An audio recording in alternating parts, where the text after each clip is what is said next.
they don't feel like you're looking out for them, if they don't feel like that you understand the hazards over there, and they don't feel like they have to look out for others in the organization, you have a pretty bad safety culture. Let me illustrate that with when I talked about accidents. When I say somebody gets hurt because they don't know, that means the organization didn't train them. They don't know the hazards associated with that workplace. So they get hurt for lack of understanding.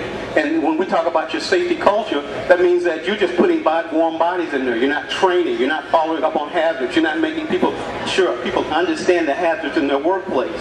So they get an accident because your employee who got hurt just didn't know what to do to protect himself.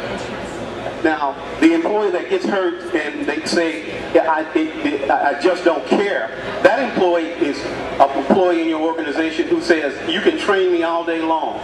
You can tell me what to do. You can give me the right things. I don't care, because I'm going to do what I want to do. I've been here 30 years. That safety manager is a kid right out of college. I'm not listening to him, so I'm going to do what I want to do. I don't care. He gets hurt, and that person says your safety culture really doesn't enforce safety, because if you train an individual and you talk to him what he does, and he can still do what he wants to because he doesn't care, your safety culture is not self-correcting.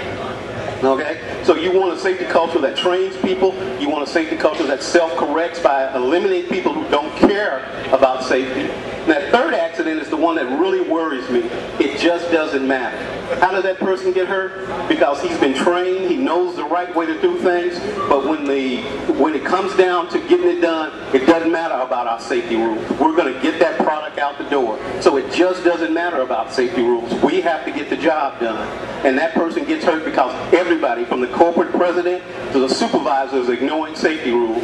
And that's what I say, it just doesn't matter. Our culture says we can have all these rules, we can train, but when it is time to get the product out the door, we have to get the product out the door, and people get hurt. So yeah, if you have accidents that say that's pretty much it just doesn't matter, that means your safety culture doesn't exist. It goes out the door when profits come up.